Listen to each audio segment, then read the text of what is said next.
കെട്ടുവാൻ തോന്നുന്നേ. അയ്യട മലവേട നിന്നുടെ മോഹം കൊള്ളാലോ.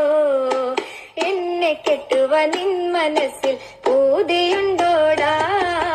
കാട്ടുരാജന്റെ പുത്രിയാണെന്നോർക്കണം വേടാ.